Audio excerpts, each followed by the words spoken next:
Il y a un étranger qui vient de passer à côté du chat, puis là on va regarder le chat, comment il se porte. Absolument pas impressionné, absolument pas intéressé. C'est un non-événement. Le chat est calme avec nous autres, puis il n'y a rien qui le stresse, il n'y a rien qui l'affecte. On ne le laisse pas trop rentrer sur les terrains, il va finir par apprendre ça aussi. Mais regardez, c'est pas un chat stressé, là, ça, là. Hein? Pourtant, malgré tout, son cerveau est en train d'intégrer des informations que je suis à l'extérieur, j'ai le droit de me déplacer. J'ai le droit de renifler des choses, j'ai le droit d'être curieux. Oups, pas trop par là. Là, je lui donne une indication en donnant des deux coups. C'est deux coups pour dire j'ai l'intention que tu viennes dans une direction. Puis si j'avais un chien et que le chien tire, je donne un coup sec pour dire au chien tu tires pas. Après ça, les réponses d'orientation, c'est deux coups. Avec le temps, lui aussi, monsieur Grisou, va finir par comprendre.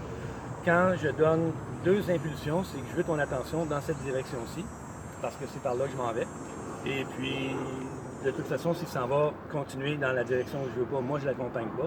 Fait qu'il va finir par se réapprocher de moi pour avoir de la flexibilité, être capable de se promener puis d'explorer. C'est la façon d'apprendre en jouant. Puis avec le temps, ben, c'est ça qui va se passer. On va avoir un chat qui, quand moi, je vais me déplacer, toujours va me suivre. Je sais que je répète ça, mais c'est que les informations finissent par faire du sens à force de les entendre. C'est ça que font les politiciens quand ils répètent des choses complètement fausses à répétition encore et encore et encore. Parce que à force de répéter le mensonge devient la réalité. Là, on est mal pris sur la planète, ça va mal. On commence à le constater, mais ça fait 50 ans que c'est détaillé comment ça va se passer. Il y a même des formations, des livres qui existent sur ce qui s'appelle la collapsologie, comment la civilisation va s'écrouler.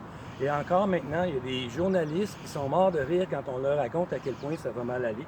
Mais c'est décrit depuis 50 ans comment ça se passe. C'est A Limit to Growth de Dennis Meadows du MIT en 1972. Et on est dans les conséquences irréversibles, c'est commencé. Alors on va devoir s'organiser, on va devoir penser autrement. C'est pour ça que je fais la collaboration entre un humain et un chat.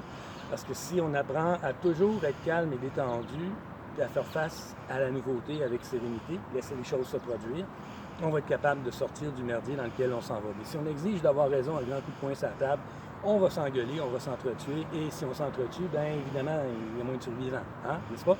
OK, John Pete Bobo qui vous dit on se reparle.